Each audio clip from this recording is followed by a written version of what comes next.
کسی مرد نے آج تک اپنی ساس سسر اور اپنے سالے اور سالیوں کی جا کر خدمت کی ہے کسی لڑکے نے؟ یا فائنینشلی بھی کوئی لڑکا جا کر اپنے سسرال کے مسائل دیکھتا ہے؟ مطلب میجورٹی کوئی بھی نہیں دیکھتا. ایک بار لڑکی آ گئی سسرال کے ساتھ، ویسے بھی داماد ناک بنا کے رکھتے ہیں ساری زندگی جہاں سے لڑکی لے کر آتے ہیں. پھر لڑکی کا کیسے بنتا ہے؟ سمپل سا رول ہے، لڑکی کے اوپر قطعاً کوئی بھی رسپانسبلٹی ہسبینڈ کے علاوہ کسی دوسرے بندے کی نہیں پڑتی. اگر آپ کو کسی مجبوری کے تحت کسی کو ساتھ رکھنا پڑ جائے، یا کسی کو مجبوری کے تحت، وہ میں مجبوری اس لیے کہہ رہی ہوں کہ اجازت نہیں ہے کہ آپ اپنے خیمے میں کسی تیسرے بندے کو گھسائیں.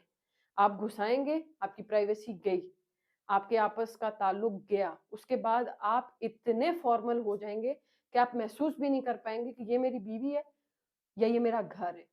یہ ایک نیچرل سی چیز ہے نا، میاں بیوی کا ایک، اللہ تعالیٰ نے قرآن میں جب یہ کہا ہے کہ تم دونوں ایک دوسرے کا لباس ہو، تو اس کا مطلب یہ ہے کہ extremely close and private relation ہے. اب اس پرائیویٹ ریلیشن میں تیسرا بندہ آتے ہی ایک فاصلہ، اور ایک فاصلے کی یہ والی بات ہوگی کہ جیسے کسی کا ایک ہی لباس ہو اور آپ اس کو پھاڑنے کی کوشش کر رہے ہیں، اس طرح فاصلہ ڈلتا ہے.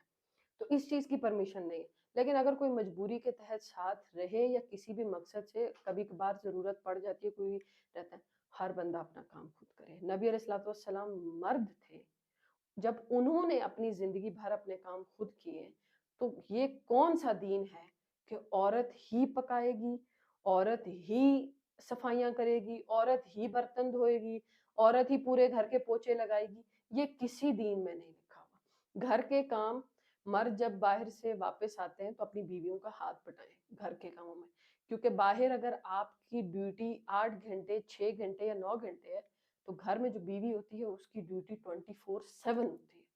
تو آپ یہ نہیں کہہ سکتے کہ میں باہر کا کر کے آیا ہوں تو میں گھر میں ہاتھ نہیں بٹاؤں گا. گھر میں بٹانا بنتا ہے. یہ ٹی وی لاؤنج میں ٹانگ پہ ٹانگ رکھ کے لیٹ کے ٹی وی دیکھنا اور بیوی آپ کی کسی جگہ کوئی نہ کوئی کام کر رہی ہو، یہ بے غیرتی والا رواج ہے. اور یہ رواج غلط لوگوں نے، ان لوگوں نے جنہوں نے ایک مردانگی کا لیبل پیدا کیا ہے کہ ہم مرد ہیں، ہم جھکتے نہیں ہیں، ہم پانی خود نہیں اٹھا سکتے، یہ انہوں نے پیدا کیا. اور یہ رواج اسلام میں ایکسیپٹیبل نہیں ہے. نبی علیہ الصلوۃ والسلام نے تمام عمر اپنا ہر کام خود کیا ہے، سوائے اس کے کہ ان کی بیویوں نے محبت میں ان کے لیے جو جو چیزیں کی ہوں، اور وہ ہر بیوی کا حق بنتا ہے کہ وہ اپنے شوہر کے لیے کرے. لیکن ایسا نہیں ہے کہ آپ کسی بندے کے اوپر کوئی چیز لازم کر دیں جو لازم اللہ نے نہیں کی. باقی آپ کے گھر میں کوئی بھی بندہ آتا ہے، اس کو چاہیے اپنے کام خود کرے. کوئی نند، دیور، ساس سسر آئیں، اگر وہ اس قابل ہیں، جو کہ میں مانتی ہوں کہ ہمارے پاکستان میں ماں باپ کچھ زیادہ اوور ایکٹنگ کرتے ہیں ماں باپ ہونے کی، تو ایسا نہیں ہے. اگر آپ ماں باپ بھی ہیں اور آپ سٹیبل ہیں، آپ کھا پکا سکتے ہیں، تو پکائیں، کھائیں. یہ کہاں لکھا ہے کہ آپ مطلب کہ اتنی زندگی گزارنے کے بعد اپنے لیے چائے کا کپ نہیں بنا سکتے، اور آپ اپنے سے 3 گنا چھوٹی لڑکی سے یہ ایکسپیکٹ کرتے ہیں کہ وہ آپ کے پاؤں دھوئے، آپ کے کپڑے دھوئے؟ کیوں؟ خود کرے. ہر بندہ جس کے اندر اٹھنے کی، کھڑے ہونے کی طاقت ہے، جس کی ٹانگیں اور بازو سلامت ہے، اس کو کبھی بھی ایکسپیکٹ نہیں کرنا چاہیے کہ کوئی بندہ بھی اس کی خدمت کرے. خود کرے. خود کیوں نہیں کرتے؟ ماں باپ کیوں 40 سال کی عمر میں یہ چیز سوچنے لگ جاتے ہیں کہ بس چونکہ اب بچے بڑے ہو گئے اس لیے اب ہمیں ہلنے کی ضرورت نہیں ہے، کام کرنے کی ضرورت.